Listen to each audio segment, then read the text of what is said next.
tempos. E aí a gente pensou bastante se a gente fazia esse momento agora ou se a gente deixava um pouco mais para frente, talvez para a semana que vem, para mobilizar mais gente. Mas nós decidimos conversar com quem tivesse disposição de estar aqui hoje, para que a gente pudesse, então, fazer o encerramento desse primeiro módulo do curso de transição agroecológica, construindo agroecologia e economia solidária. A gente tem avançado, né, nesse curso, foi um projeto nosso que a gente pensou com muito carinho e elaborou com muito carinho também, muito no sentido de que havia uma demanda de a gente fazer, né, com que o projeto Agroecos, né, que é um trabalho feito a muitas mãos, numa parceria da Unesp, com outros grupos de pesquisa, mas que a gente pudesse trazer elementos do projeto Agroecos também para a realidade das pessoas e fazer esse diálogo de contribuição de fato, né, de formação e de contribuição com as pessoas, que são as pessoas com quem a gente trabalha e que a gente valoriza na nossa pesquisa. Hoje, especialmente, a gente tem uma demanda que é a gente pensar um pouco com quem veio, com quem está aqui, né, como que a gente pensa e projeta os próximos módulos para o próximo ano, pensando, né, se há interesse de fato, né, de se continuar com o curso e, em havendo, né, quais seriam as temáticas que a gente abordaria para o ano que vem, ou quais seriam as metodologias que a gente abordaria para o ano que vem. Então, para esse primeiro momento aqui, a ideia é que eu faça, né, uma apresentação geral e uma retomada do que foi o curso para todo mundo. Depois a Giovana traz alguns elementos do que foi devolutiva de quem participou do curso, né, seja pelos grupos de WhatsApp que a gente fez com o pessoal do litoral de São Paulo, seja nos formulários que foram respondidos. E aí depois a gente volta aqui para fazer uma rodada, para tentar trazer alguns elementos que apontem para a gente, né, quais são os desejos e as expectativas para o ano de 2022, para além de que essa pandemia acabe, que a gente esteja bem e vivo, né, mas com relação especialmente aqui ao nosso curso. Acho que sem mais delongas, vou começar aqui, né, porque, enfim, para a gente otimizar nosso tempo. Esse é um curso que a gente começou com ele, né, no dia 17 de novembro. No dia 17 de novembro, a gente teve aí quase 150 participantes do curso discutindo, né, e dialogando sobre o conceito de agroecologia. Nesse momento, a gente aproveita também para agradecer todas as pessoas que se dedicaram, né, a assistir também, a participar assistindo, mas especialmente aqueles que se dedicaram a ministrar palestras e conversar com a gente, e socializar seu conhecimento com a gente. E nesse dia 17/11, a gente teve a participação da Mônica Schiavanato, que é pesquisadora da Unesp também, e já trabalha com a gente junto ao Instituto de Políticas Públicas e Relações Internacionais e ao Programa de Pós-Graduação em Desenvolvimento Territorial há bastante tempo, e o professor Pedro Cristófoli, que tem uma longa caminhada aí na articulação da agroecologia. E naquele momento do curso, a gente se atentou, né, que de fato ficou uma fala ainda conceitual e teórica de agroecologia, mas uma fala bastante teórica, e que houve, né, inclusive, algumas críticas da necessidade da gente trazer mais falas de produtores e mais falas de pessoas que tivessem experiências de fato com a agroecologia. A gente não tem dúvida que a agroecologia ela pode ser enxergada, então, né, como um movimento, como uma matriz tecnológica, como uma forma de vida, né? E essa agroecologia, essa construção agroecológica que dialoga, né, com a economia solidária que a gente tem se dedicado a estudar, a sistematizar, mas também se dedicado a militar em torno dela, né? No dia 19/11, então, a gente fez mais uma etapa virtual, mais um momento virtual do curso, em que a gente teve aí cerca de 110 participantes. Esses participantes, né, a partir do YouTube ou do Meet, tiveram um momento, né, de apresentação do protocolo de transição agroecológica, esse momento organizado também pela companheira, né, Araci Kamiyama, que é da CAT, da CDRS, e pelo Emerson Calgaro, também da CAT.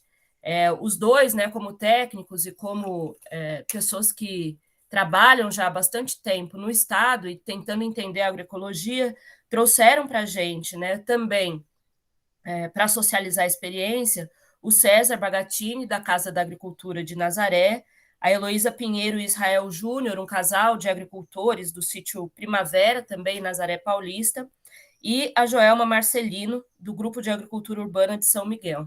E aí destacar também, né, e desse grupo de agricultura urbana que a Joelma representa, é um grupo de mulheres, e destacar a potência que a gente tem quando a gente trabalha com mulheres e tratando da agroecologia e da economia solidária. Ficou muito latente para nós do Agroecos, né, o papel que a agroecologia tem na vida dessas mulheres e o potencial que essas mulheres têm de construção e de transformação da matriz produtiva e da transformação das relações na própria agricultura. Desses 2 momentos virtuais, a gente montou, então, grupos de WhatsApp, né, com diferentes recortes territoriais, aí foram 4 grupos montados do litoral de São Paulo, e a gente buscou fazer algumas provocações nos grupos, o que, infelizmente, a gente não teve muito retorno, né? A gente não conseguiu garantir que esse momento virtual de reflexão, assim, por mais que tivesse uma forma sistematizada e organizada por nós mesmos do curso, né? E no dia 23/11, a gente fez uma atividade presencial, e aí ousando organizar uma atividade depois de 2 anos quase, né, com todo mundo muito fechado nos seus lugares, né? Daqui acho que o Luiz Gustavo participou daquela atividade, não sei se tem mais alguém, em que a gente fez uma atividade presencial em Santos para a formação de técnicos, especialmente, né, para a formação de técnicos da CAT, da CDRS, para a aplicação do protocolo de transição agroecológica. Para que quem não conhece o procedimento possa entender, né, os técnicos, para que eles possam aplicar, ou quem quer que seja, né, que possa aplicar o protocolo de transição agroecológica, tem que fazer um curso, uma capacitação para ser, para que possa acessar o sistema, né, e possa, então, fazer essa inserção do protocolo de transição agroecológica na base de dados, né, da Secretaria da Agricultura e da Secretaria de Meio Ambiente, né, nas bases de dados do Estado. E naquele momento a gente contou, então, com a parceria, né, dos técnicos todos que foram lá e se dispuseram aí a abrir mão do seu tempo nesse fim de ano tão maluco que a gente está vivendo, para estar lá com a gente e construir esse momento de formação, em que a gente foi recebido, né, para a parte teórica do curso, o Centro Espírita Recanto da Paz, e na parte prática, em que a gente pôde discutir de fato, né, a aplicação do protocolo numa experiência prática, na Horta Bons Frutos, na pessoa do André. Então, a gente teve, né, nesse momento presencial, a possibilidade de dialogar com os técnicos e de avançar, né, e pensar que a gente precisa continuar se articulando e fazendo um conjunto de formações que nos dê condição, então, de construir a aplicação do protocolo de transição agroecológica nas nossas, para os agricultores do nosso litoral de São Paulo. Acho que em linhas gerais, Gil, que eu separei aqui só para dar uma passada pelo que a gente tratou e do que a gente foi avaliando, aí queria passar para você, para que você pudesse trazer um pouco essa sistematização da devolutiva dos nossos participantes e estudantes. Aí.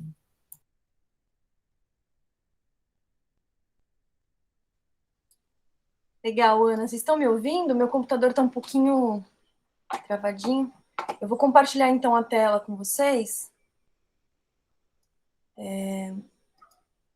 Para a gente acompanhar aqui juntos.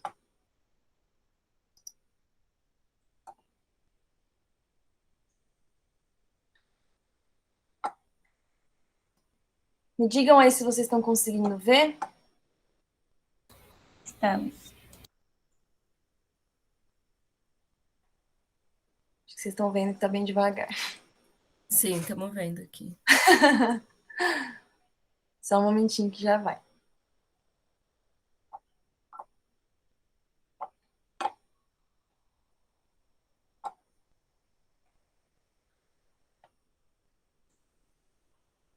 Pronto. Então é isso, né? Como a Ana comentou, nosso primeiro dia foi aí com os palestrantes, a Mônica, né, Schiavinato e o Pedro Cristófoli, eles trouxeram aí para a gente uma abordagem conceitual sobre agroecologia, né, e uma contextualização, a conjuntura aqui que estamos vivendo agora, e também um histórico, né, de todos os processos. E aí, no final do dia, a gente trouxe até no nosso formulário, né, para quem participou, conseguiu certificados e tudo mais, trouxemos algumas questões para debater com os participantes, que era como construir sistemas agroalimentares agroecológicos em nossos territórios, como você compreende as possíveis relações entre a agroecologia e a economia solidária, e, na sua percepção, a partir dos elementos discutidos, quais os desafios principais para que se consiga massificar a agroecologia junto à agricultura camponesa familiar, né? Tivemos algumas respostas, tanto aqui da região do litoral, né, que é o nosso foco no momento, no curso, e a gente teve também muitas respostas do pessoal de fora, de outros estados, inclusive, totalizando aí, não me lembro agora o valor exato, mas mais de 130 respostas. Isso é muito bom, porque a gente tem aí um material, um conteúdo interessante para a gente começar a debater, né, a partir daqui também, algumas possibilidades e perspectivas futuras, até para os próximos módulos, e outros momentos aí em parceria com o pessoal da Casa da Agricultura, né, a Secretaria do Meio Ambiente, para a gente atuar aí nos nossos territórios. Então, eu compilei algumas respostas, não foram todas, depois a gente vai compartilhar com vocês, né, no Drive, todas as respostas que foram levantadas, para vocês terem acesso também. Mas aqui eu trouxe pelo menos uma resposta de cada localidade aqui do nosso litoral paulista, né, da Baixada Santista e Litoral Norte de São Paulo. Então, a primeira pergunta, vou trazer algumas respostas, né? Como construir sistemas agroalimentares, agroecológicos em nossos territórios? O pessoal de Peruíbe colocando aí, né? Estabelecendo trabalho coletivo, circuitos curtos de consumo, resgate de saberes em relação a sementes e mudas tradicionais. Articulando os territórios em rede, estimular e direcionar a autonomia sobre os processos de produção até o consumo.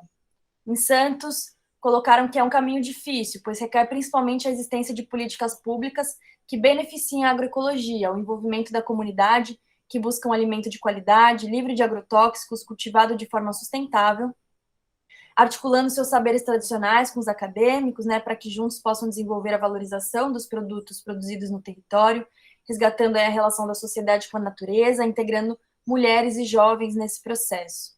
O pessoal de Guarujá trouxe aí, pensa que passa pelo processo de construção coletiva de políticas públicas que estimulem a agroecologia, que viabilizem a reforma agrária, a formação e capacitação e os meios materiais necessários para o manejo do solo e o desenvolvimento dos cultivos, considerando os espaços rurais e urbanos, visando a descentralização dos territórios produtivos. Aí, creio também que essa construção demanda mudanças estruturais radicais no modo de organização social que temos. Pessoal de Bertioga, né? Em primeiro momento, a retomada dos espaços pertencentes aos povos originários e a reforma agrária deve acontecer.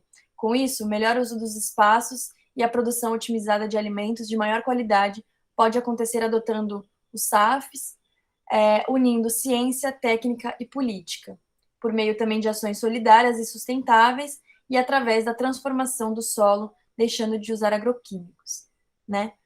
A segunda pergunta que a gente teve, que a gente sistematizou aqui também para trazer para vocês, é como você compreende as possíveis relações entre a agroecologia e a economia solidária, né? Então, dentro do que se estruturou como economia solidária, estão os conhecimentos ancestrais de trabalho em cooperação. A economia solidária não é uma criação, mas uma organização desse conhecimento, né? A economia solidária e a agroecologia estão interligadas, uma fortalece a outra. Vê a relação com a geração de conhecimento e iniciativas de produção, com o mercado e políticas públicas.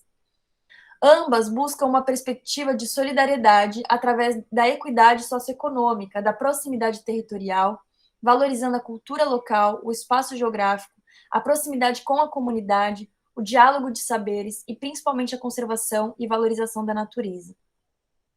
Parece que a economia solidária, enquanto uma proposta de organização das relações econômicas sobre outras bases, pode potencializar a construção da agroecologia enquanto base dos sistemas agroalimentares. Porque, segundo o entendimento dessa pessoa, baseia-se em valores compartilhados por ambos conceitos e movimentos. Espera só um pouquinho, deixa eu só permitir a entrada aqui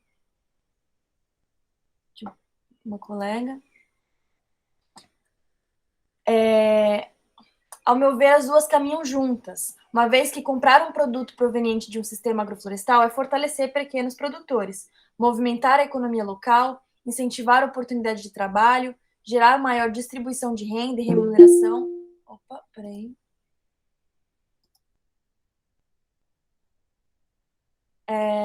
Desculpa, pessoal. Movimentar a economia local, incentivar a oportunidade de trabalho, gerar maior distribuição de renda e remuneração justa e fortalecer as relações interpessoais, tal como a economia solidária se baseia. A relação direta que depende de muita articulação e desafios constantes. Entende também que os dois caminham juntos em todos os aspectos. E aí, por fim, a última questão, né, na sua perspectiva, a partir dos elementos discutidos, quais os desafios principais que se consiga massificar a agroecologia, para que se consiga massificar a agroecologia junto à agricultura camponesa familiar, né? Então, quais os desafios para isso? A partir da organização cooperativa, associativa, entre produtores familiares, é natural a transição agroecológica. Apenas os que permaneçam isolados ou ligados a atravessadores mantêm o método de produção com transgênicos e agrotóxicos, financiados muitas vezes pelos próprios atravessadores. Para mim, um dos maiores desafios são os de fortalecer e estabelecer sinergia entre as redes de movimentos sociais e organizações da sociedade civil. Na realidade vivida em nosso país atualmente, os desafios são grandes. Há uma enorme necessidade do fortalecimento dos movimentos populares, unindo a sociedade civil que busca um alimento de qualidade, produzido de forma sustentável, unindo agricultores, camponeses, comunidades tradicionais, buscando o apoio do poder público, das organizações não governamentais ligadas à causa, através da implantação de políticas públicas, da busca por financiamentos institucionais, integrando todos na busca de uma produção baseada na sustentabilidade dos sistemas alimentares, utilizando técnicas baseadas em conhecimentos tradicionais, nos novos conhecimentos e tecnologias sociais. Creio também que o principal desafio seja a construção de um projeto de país que, entre outras coisas, tenha na agroecologia uma tecnologia política central para enfrentar a crise climática em curso, a qual tem afetado e afetará a produção de alimentos e o acesso dos povos a esses.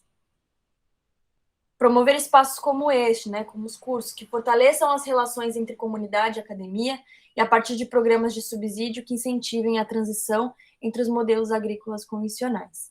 Buscar uma ampla divulgação de boas práticas e de parceiros nas diferentes plataformas digitais, redes e tudo que estiver disponível. Nós devemos ter mais apoio do governo. Então, essas foram algumas respostas, né, um compilado de respostas que a gente teve, das questões principais aí que foram trazidas nos momentos do curso. Tá? Acho importante que a gente tem também outras contribuições de pessoas também de outros estados que podem fortalecer ainda mais esse debate, e a gente vai disponibilizar essas respostas para vocês, para a gente continuar nessa reflexão, junto com os órgãos públicos aqui que estão dialogando com a gente, para a gente conseguir fortalecer ainda mais esse processo, né, da transição agroecológica e outros. Acho que é isso, Ana. Muito bem. Obrigada, Gil, pelo esforço aí de juntar as respostas do pessoal.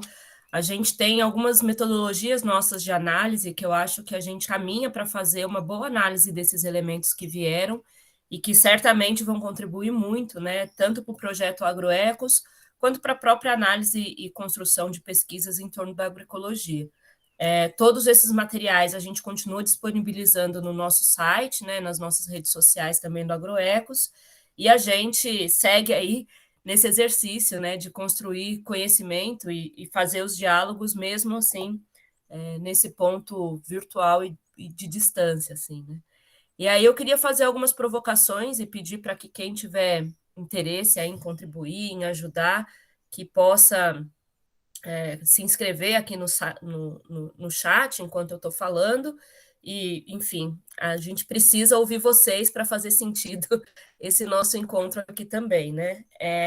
Primeiro eu queria destacar que na compilação que a Gil apresenta para a gente, ela traz alguns elementos que são, na verdade, que refletem valores, tanto da economia solidária quanto da agroecologia, né? a ideia da solidariedade, da cooperação, da construção coletiva, da articulação, né, de diferentes sujeitos, eu acho que são elementos que são muito fortes e que, de fato, são necessários nesse momento que a gente vive, principalmente no sentido de construir também o que está pautado, né, que são as políticas públicas e um diálogo sobre o projeto de país que a gente quer, né? A gente vive esse momento de descenso de muitas políticas públicas, né, de dificuldade, inclusive, de atuação por parte de alguns órgãos do Estado pelo desmonte de algumas estruturas, especialmente as que estão vinculadas, né, à temática da agroecologia, da agricultura familiar. A gente vê isso em números claros, né, quando a gente olha para essa diferenciação de recursos que são investidos e da quantidade de recursos que nós perdemos nos últimos anos, e reafirma também a necessidade da luta, né, pelo território, tanto no litoral paulista quanto no Brasil todo, né? E a luta pelo território da agricultura, pelo território dos nossos povos originários, de indígenas, quilombolas, né? Que essa luta pelo território passa por diversos conflitos em diferentes escalas, em diferentes proporções, mas uma luta por território que faz com que nosso povo resista, querendo construir a agroecologia e querendo fazer a economia solidária.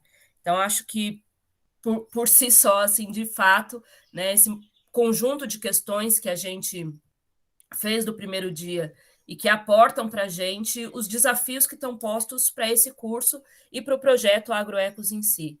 E esses desafios estão vinculados a algumas questões que têm nos inquietado, né, enquanto equipe de pesquisadores, enquanto pessoas que estão contribuindo também nessas lutas pelo território. E aí destaco aqui algumas questões para que a gente possa dialogar aqui coletivamente, né? Acho que primeiro que está posto para a gente é mais uma questão metodológica, assim, né? Bom dia, Márcia. A gente passou agora, a gente teve uma dificuldade de subir o Meet para o YouTube e a gente passou o link para algumas pessoas que estavam nos acompanhando lá pelo YouTube para que pudessem se somar aqui na sala. Então, talvez a Gil tenha um trabalhinho aí de aceitando mais gente, mas é sempre bom para a gente tentar ampliar um pouco mais esse debate aqui, né? E pensando nessa questão, então, metodológica, né? Como que a gente avança de fato e se esse formato virtual ele dá conta de dialogar sobre as temáticas da ecologia e da economia solidária. E se ele dá conta, se ele não dá conta, né, quais seriam as nossas alternativas e qual seria, né, a nossa possibilidade de seguir usando essa ferramenta, que ao mesmo tempo que tem os seus limites, possibilitou a gente chegar a juntar aí 150 pessoas do Brasil inteiro para discutir, né, a questão da agroecologia. Então, nessa provocação assim de querendo ouvir alguns comentários e algumas respostas, né? Como que a gente avança, de fato, na estruturação do curso, pensando nesse formato híbrido, né? Quais são as expectativas de quem participa desse curso para que ele, de fato, dialogue com as necessidades e com a realidade de cada um, né? E aí a gente pensando também como que a gente avança nesses grandes desafios que estão postos já nas próprias respostas, né?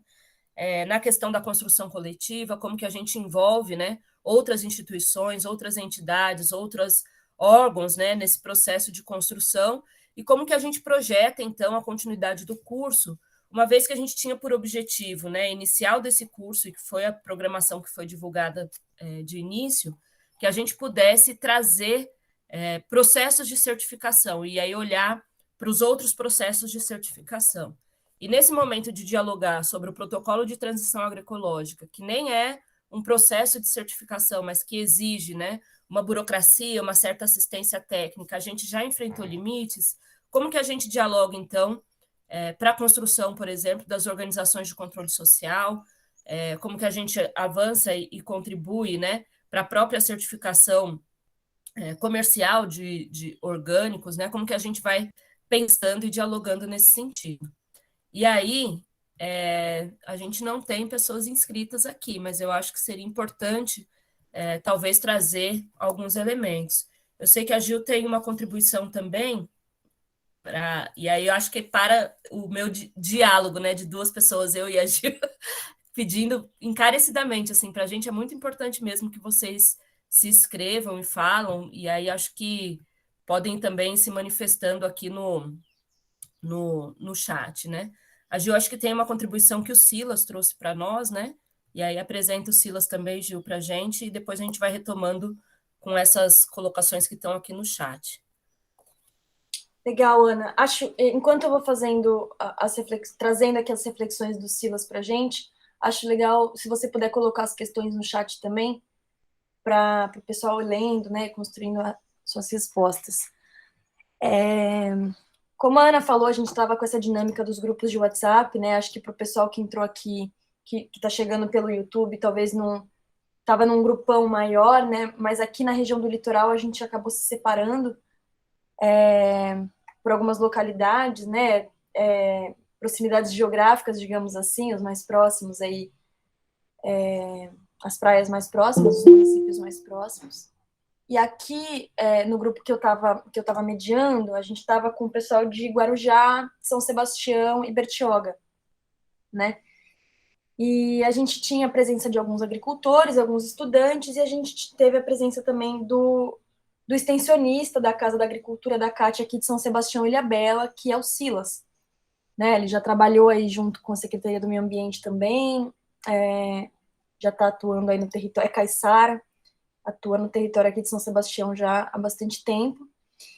E aí a gente perguntou, né, para ele, tentou mobilizar lá no grupo para ele fazer uma fala sobre algumas experiências que ele teve com a questão do protocolo e algumas reflexões que a gente está fazendo agora para o fechamento, para a gente pensar os próximos módulos, né? Então ele falou, ele comenta com a gente que ele já acompanhou, né, esse processo da criação e da aplicação do protocolo em algumas propriedades aqui em São Sebastião, que ele não necessariamente fez a aplicação, mas ele acompanhou outros extensionistas que estavam aí atuando no território, né? E aplicando o protocolo principalmente ali na região da costa norte de São Sebastião, com alguns agricultores que já possuíam DAP, que fornecem, né, alimento para merenda escolar, que inclusive quem aplicou esse instrumento aí foi o Maurício, né, engenheiro agrônomo da CAT aqui de São Sebastião e Ilhabela também, mas que durante a pandemia esse processo também foi diminuindo, né, tiveram essa dificuldade por conta da pandemia, que isso foi retomando agora, nesse ano, e eles já estavam em diálogo com uma propriedade lá que é uma horta comunitária, na verdade, né, com alguns moradores de Camburi, em especial a Rede Brotar, mas que lá eles têm uma situação aí diferenciada, porque eles estão próximo, né, em cima de uma linha de transmissão da EDP, que é a Bandeirantes, né, a linha de transmissão de energia elétrica, e aí eles estão nesse processo, né, de diálogo com a EDP,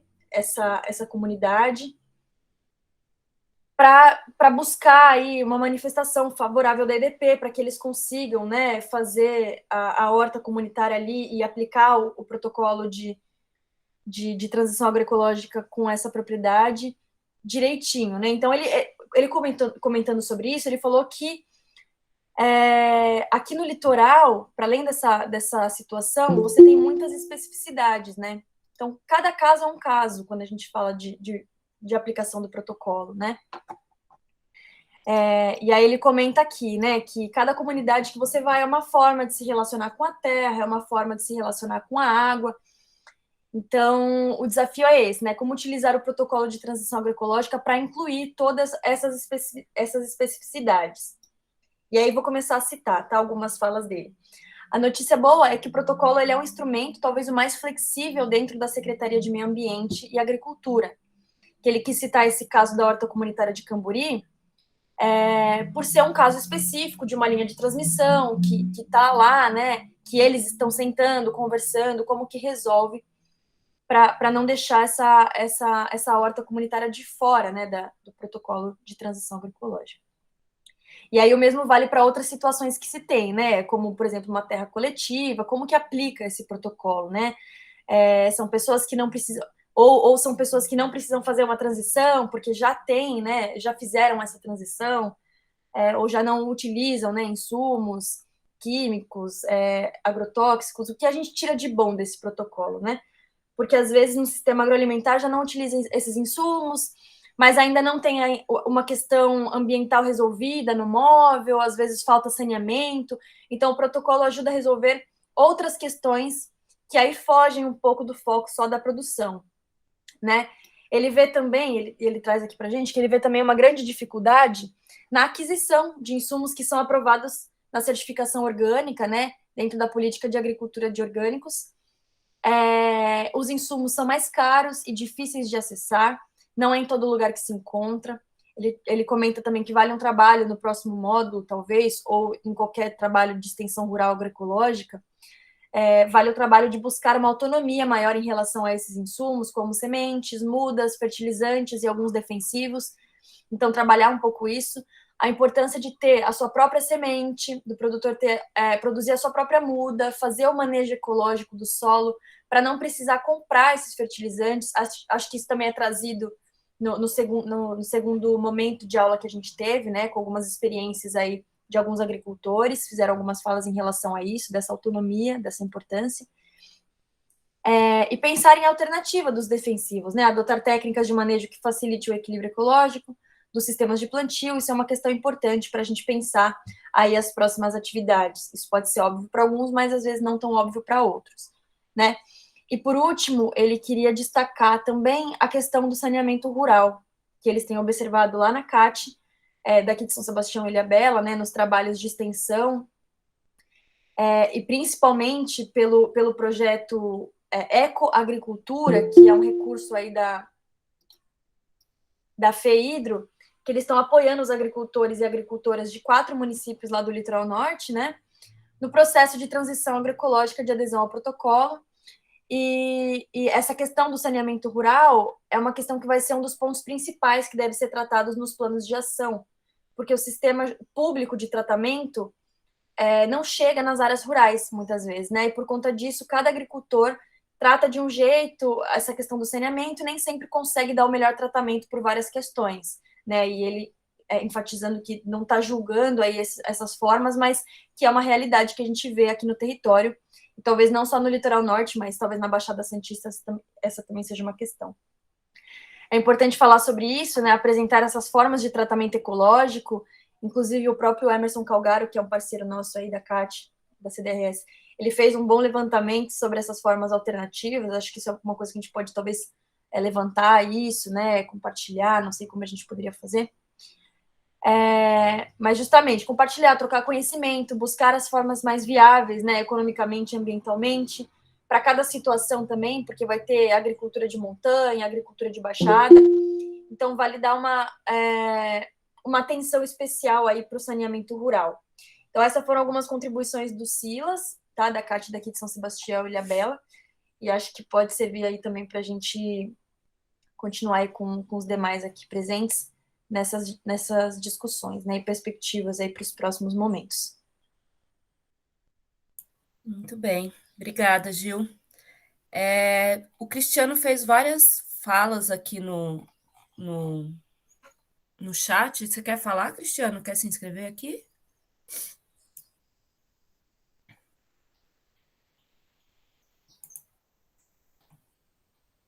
Cristiano. Aí, obrigada. Tudo bem? Bom dia. Assim, a minha contribuição aí seria assim, em 2 aspectos que eu sempre senti uma certa dificuldade, né? A falta de conhecimento, não falta, falta de conhecimento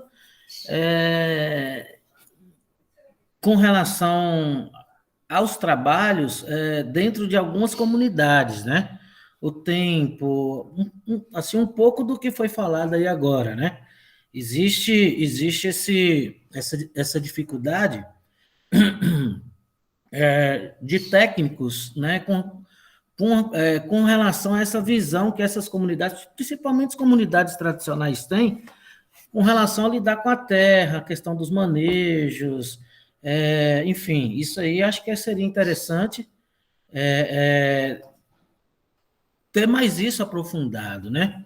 E com relação também à questão, um debate que eu sei que não é aqui, mas pode se iniciar aqui, a diminuição da burocracia com relação ao acesso a essas coisas, né? Um exemplo, quando se trata do meu público que eu trabalho, né, que são comunidades indígenas, você já tem um outro viés, né? Você tem a terra que não é das pessoas, né? Ela é pública, ela é da União, às vezes você tem problemas fundiários que aí ela não consegue acessar DAP, enfim, e outros mecanismos, mas isso não deixa do agricultor familiar fazer os seus trabalhos, né? Porém, ele não tem esses acessos, né? O sucateamento dos órgãos, FUNAR, enfim, e vários outros que existem aí que trabalham com esse público, né? Mas, assim, a diminuição da burocracia, né, seria essencial. E também esse entendimento, ele passa também por questões de conhecimento mesmo, assim, de como eles, de como esses povos se agrupam, né? Um exemplo, eu tenho uma crítica muito forte sobre o associativismo ou cooperativismo em comunidades indígenas. Eu não enxergo que isso seja uma situação que vai ajudá-los. Eu enxergo que isso seria mais um problema, mais uma força dentro de uma comunidade, né? O Gustavo está por aí, o Gustavo trabalhou com a gente bastante tempo aqui no Microbacias, né? E assim, em alguns casos deu certo em alguns momentos, mas você fica heranças disso aí, né? Que é mais uma força política dentro de um contexto de pessoas que estavam acostumados com uma certa liderança, que seria a cacicagem, enfim, e outros grupos também têm as suas definições sociais de se resolverem, né? Então, a minha contribuição é um pouco nisso aí. Muito obrigada, Cristiano. De fato, né, o curso, a gente não tem nem a pretensão, eu acho, de resolver uma gama de questões, porque não é possível, a partir de um curso e desde a universidade, propor soluções para as coisas, porque as soluções, de fato, elas só fazem sentido e só são soluções se elas são construídas de dentro para fora, né, não de fora para dentro. Então, é isso que você diz mesmo, né? Chegar com uma lógica de cooperativa e de associação, com uma legislação que é pensada, né, para um modelo e tentar enfiar dentro de alguns outros modelos, isso não funciona. Não é assim que a banda toca, não é assim que as coisas caminham, né? Então, a necessidade que a gente tem mesmo de conhecer e de aprofundar, né? Um pouco antes da gente entrar aqui, eu conversava com a Giovana, né? Assim, a gente tem muita disposição de colocar a nossa mão e as nossas condições de pesquisa desde o Agroecos, né, para executar as coisas no litoral, especialmente, que é onde a gente tem trabalhado, né? Mas, ao mesmo tempo, por vezes, parece que tem esse distanciamento, esse descolamento da realidade das pessoas. E a gente sofreu demais isso, principalmente por conta da virtualidade da vida a partir da pandemia, né? Com o projeto Agroecos, a gente tinha a expectativa de fazer trabalho de campo em várias comunidades. A gente tem um processo de fazer mapeamento, por exemplo, que é um trabalho que a Larissa tem tocado, né? Das comunidades, enfim, e organizar uma tipologia de comunidades, né? Então, onde tem aldeia, onde tem quilombo, onde tem comunidade caiçara de agricultores, e a gente não conseguiu ir a campo fazer, né? Por conta da pandemia. Então, isso também impôs vários limites. Mas isso também não é desculpa, porque a gente também precisa aprender, nesse horizonte de virtualidade, a escutar e a entender os processos, né? Conhecer a realidade, ainda que de longe, é preciso para a gente avançar aqui, né? Então, acho que agradeço muito, assim, tua fala nesse sentido, né? De como que a gente escuta as pessoas, conhece a realidade para propor e fazer proposições do que é necessário. E outra coisa que você fala também, que eu acho que para a gente ficou evidente ao longo do curso, que é essa demanda de técnicas agroecológicas, né? Técnicas mesmo, assim, como coletar semente, como preservar semente, como fazer determinadas caudas, que acho que é um pouco que o Silas coloca também, no sentido da gente ir possibilitando conhecimentos que construam a autonomia. Eu acho que esse é o caminho que a gente tem que fica cada vez mais evidente que a gente tem que trilhar. Eu não vi mais ninguém se inscrevendo aqui. Alguém mais gostaria de falar?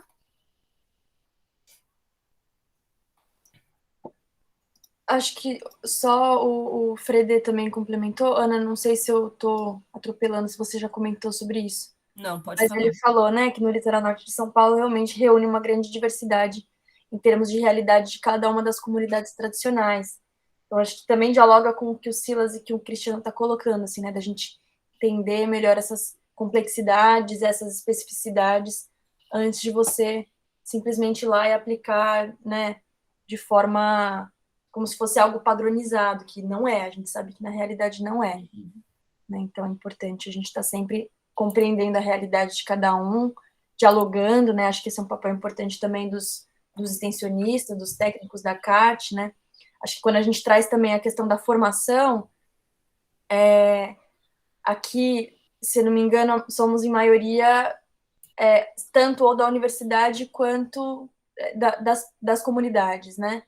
Então, a importância de também, cada vez mais, a gente ter esse olhar nas formações para os técnicos extensionistas também, né? Que vão estar ali em diálogo com esses agricultores e aplicando esses protocolos, enfim. Acho que eles terem esse olhar também é fundamental.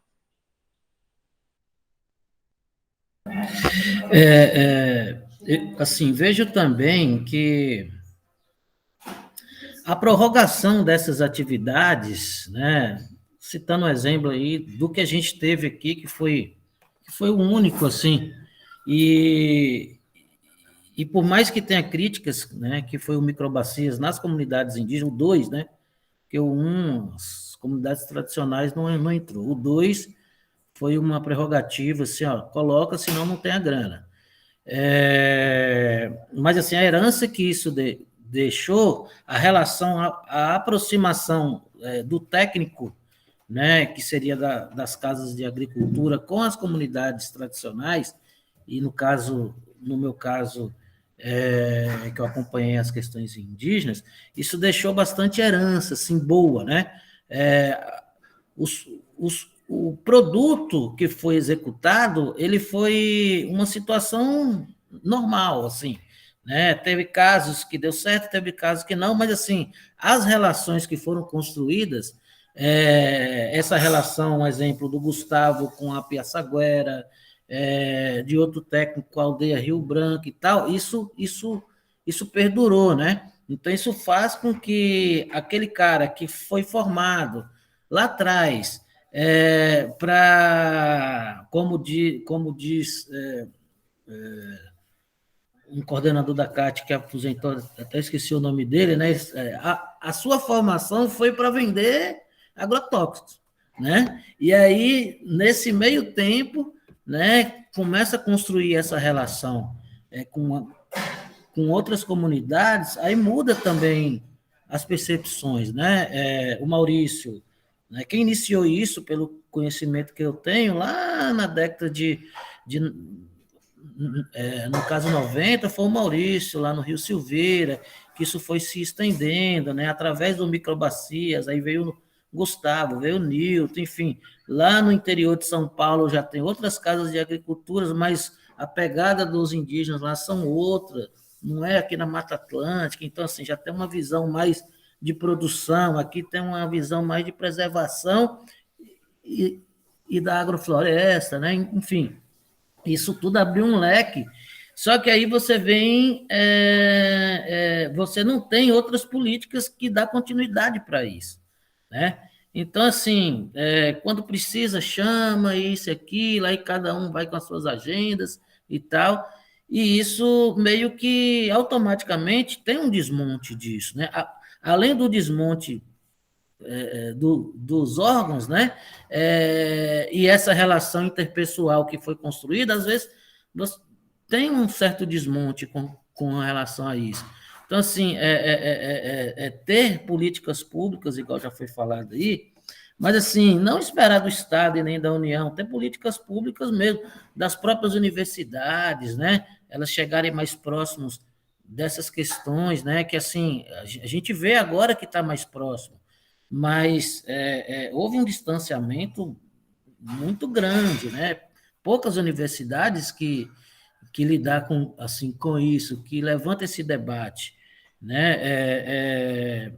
Aí você tem o Davis, né? Você tem outras pessoas aí da Unesp e tal, que estão na frente, e universidades que estudam comunidades tradicionais, mas de outros estados, comunidades, academias aqui de São Paulo, às vezes até do litoral, que estuda né, assim, essas comunidades lá longe, né? E aí você tem aqui a população indígena e tudo mais aqui próximo. Então, assim, eu sei que são falas assim, que ela distorce um pouco do objetivo, mas é uma construção de como se dá isso, né?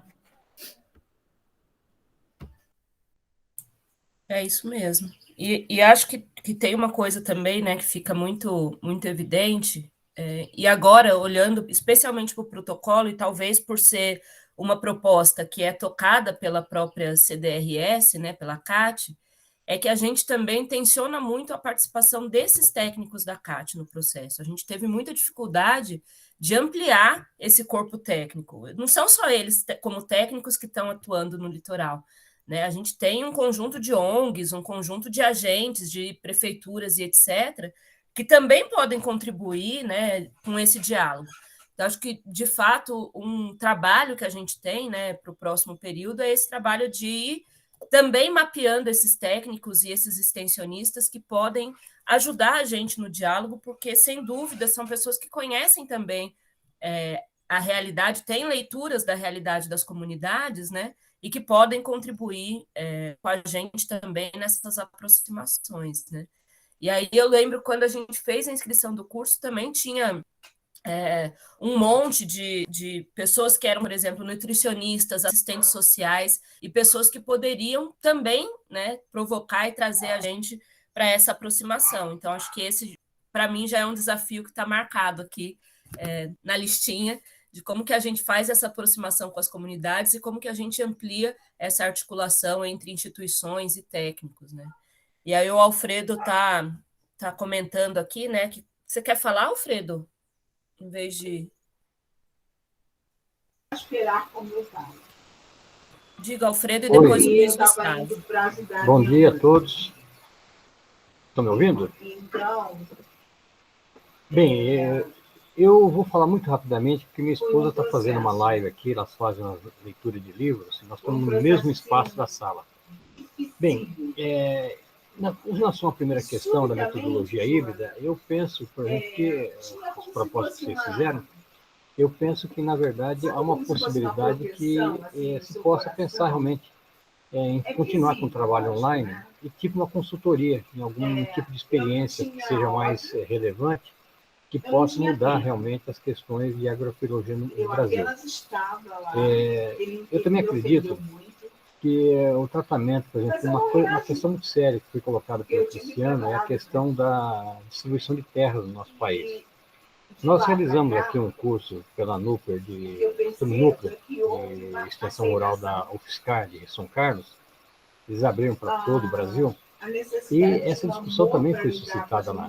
E a proposta que eu fiz é que, por exemplo, terrenos devolutos, mesmo nas cidades, espaços da cidade, que possam ser utilizados, não muito claramente no modelo do MST, mas se pensando realmente em repassar essas terras à população que vem desde o êxodo rural da década de 70, que tem um grande conhecimento na área agrícola e que, de certa forma, praticava uma agroecologia incipiente naquela década.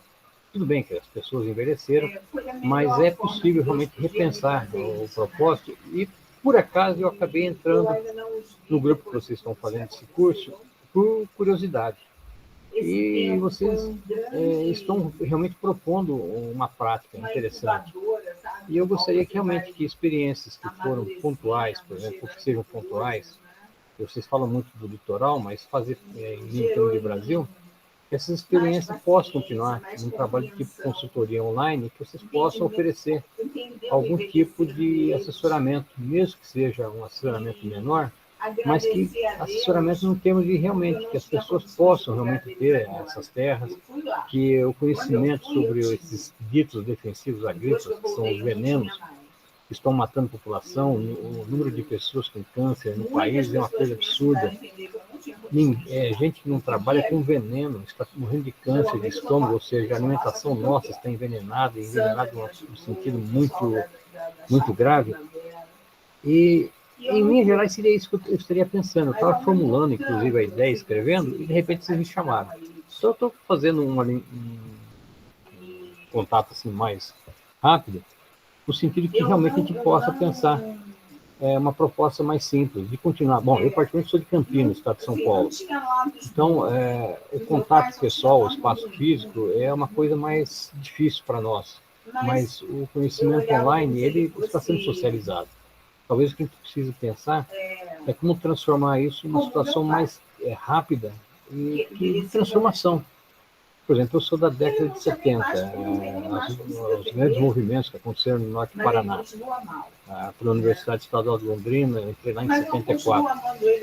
E, de repente, eu percebo que coisas que nós discutimos em 74, 75, elas continuam sendo discutidas. E isso é muito triste, porque a nossa geração já está indo embora. E as gerações que estão chegando estão rediscutindo esses assuntos. E é hora de colocar realmente, além da discussão, de socializar conhecimento, é hora de dividir essa terra do Brasil. Porque a China veio aqui e comprou praticamente o Vale do Ribeira. A Inglaterra vem aqui e comprou os Estados do Sul. Os Estados Unidos vem aqui e invadiu tanto a Amazônia e coloca lá no mapa deles que a Amazônia nem pertence ao Brasil. Quer dizer, de repente nós não somos donos de nossa soberania. E isso precisa ser repensado. Pelo menos é assim, em linhas gerais, que eu estou pensando. Obrigado, viu? Muito obrigada, Alfredo, de verdade. E ainda bem que a gente abriu para vir pessoas do YouTube para cá, para a gente poder escutar vocês de uma forma mais participativa também, né? E aí queria ver se o Luiz Gustavo queria falar. Acho que tinha se inscrito, mas depois acho que eu não vi mais a mão. Não, oi. Mais para falar um pouco em relação ao que o Cristiano falou, né, já que ele citou, né, o Microbacias 2, que foi uma experiência de um projeto que ocorreu aqui em Peruíbe, e eu concordo com tudo que ele disse, né, e com o que a Giovana colocou também. Esses projetos, às vezes eles vêm, né, sem um formato adequado, né, para as comunidades e daí vem muitas experiências boas, mas também tem algumas experiências negativas, né? Eu só pedi a palavra mesmo para concordar com o que o Cristiano disse, né? Que precisa também dar uma continuidade nesses trabalhos, né, de extensão, de acompanhamento, para que as coisas que foram criadas com esses projetos não venham a chegar a atrapalhar a convivência da comunidade, como as associações, né? E tudo mais. Então é isso, era mais para concordar mesmo com a colocação da Giovanni e do Cristiano. E mandar um abraço para ele também. Cristiano, um abração aí, cara, prazer em vê-lo.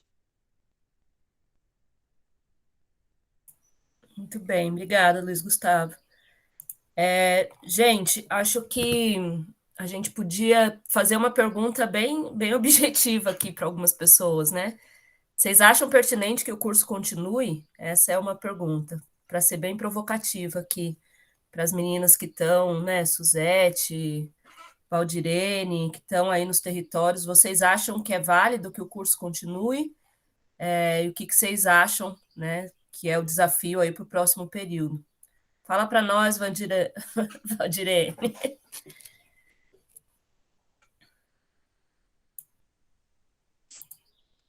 Oi, bom dia.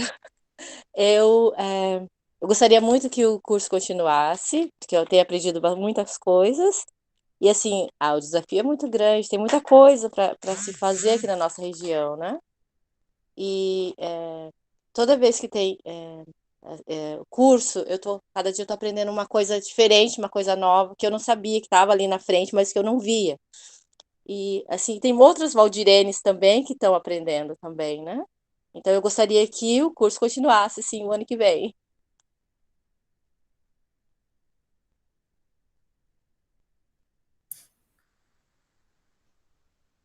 Gente, alguém mais quer se inscrever e falar aqui? Tá todo mundo tão tímido. Tá todo mundo falando, curso continua, curso continua. Que bom, viu, gente? Que se continua, né? Por mais que não apareça, né? A Eloá está dizendo que não pode digitar nem falar, mas está prestando muita atenção. Que bom, Eloá. Por mais que a gente tentou fazer, né? A gente não queria mesmo perder essa mobilização que a gente já vinha fazendo em torno do curso, né? Então, ficam esses desafios para a gente. Acho que a gente continua, né, com esse desafio de levantar temáticas, levantar questões. Aproveito aqui, acho que para chamar a Larissa, a gente vai passar para vocês um formulário, né, desse momento de hoje, mas vamos passar para todo mundo. E acho que no formulário a gente também indica, né, alguns temas e algumas questões que a gente pode trabalhar no próximo módulo para que a gente se organize aqui. Lari, você quer dar o informe aí, por favor, do formulário e do... Todo sim, Ana.